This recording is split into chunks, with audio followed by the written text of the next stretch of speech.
Hello everyone. So you probably heard the news that Pope Francis, he reportedly approved changes to the wording of the Lord's Prayer.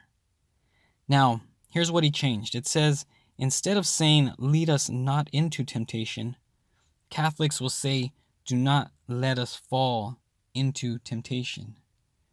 Now, reading this, it just seemed really strange to me because I have this perception of God's character, and let me just put it to you in this way. The English translation, lead us not into temptation, is a perfect translation for the character that I perceive God to be. Okay? Now let me put it in this perspective. So when I start my day out in the morning, I pray to God. And what do I ask him? I ask him, Lord, forgive me for my sins, cleanse me from all unrighteousness.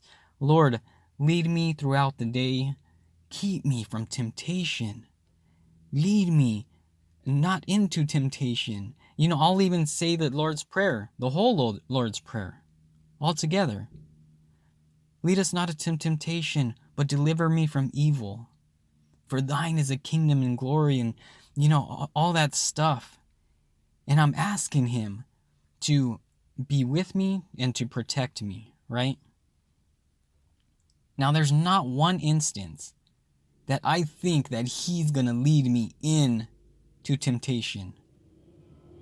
I'm actually asking him to lead me where there's no temptation. Now, let me ask you this question. Do we live in temptation? Yes, we do. Ever since Adam and Eve fell, temptation is constant.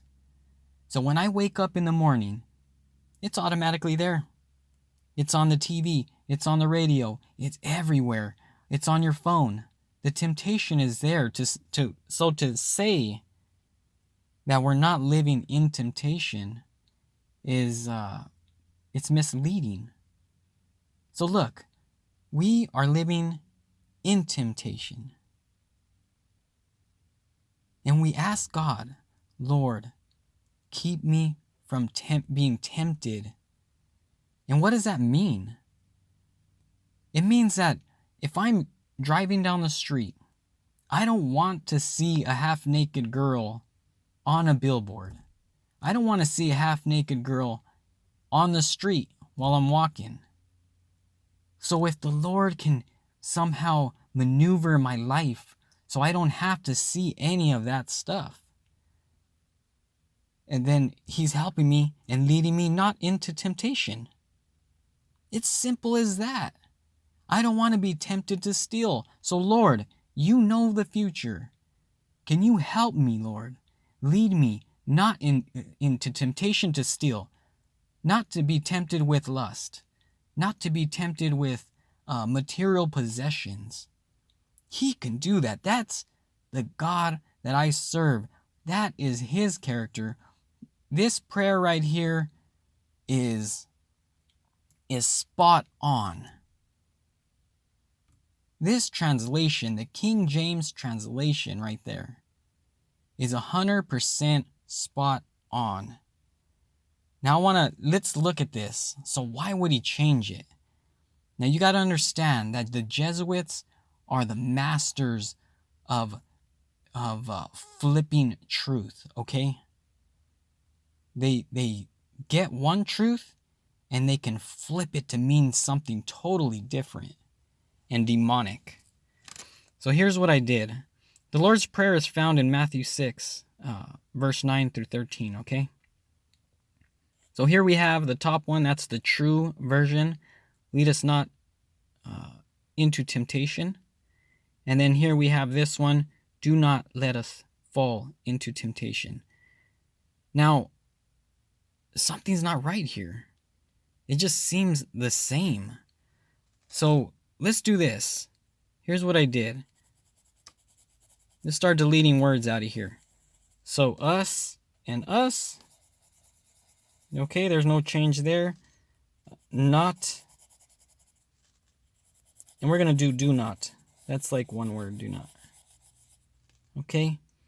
Into, take that out. I'm sorry, not fall. Into and into. And temptation. And temptation. So now we have lead and let fall. Let fall, okay? Now if you look at this and you remember that God's character and how I perceive him, that he leads me through temptation. He leads me through it. He can lead me away from it, right? Now remember, this temptation is just temptation. Temptation leads to sin. It is not the actual falling of a person. Now, if you have too much temptation, there's a greater chance of you falling, okay? And that's why it's good to live in the country. If you live in the city, there's so much temptation in there that your chances of falling are great. Okay? So he leads you away from it, but he can lead you through it. Now I want to tell you, this is so deceptive. Let fall. Let fall. Now, in his own words, look at his own words. It says here, it is not a good translation because it speaks of a God who induces temptation.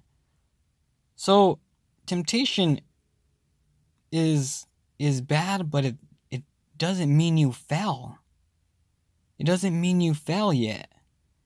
He is actually bypassing the temptation, and he's saying that you have fallen already. Okay? That you fall.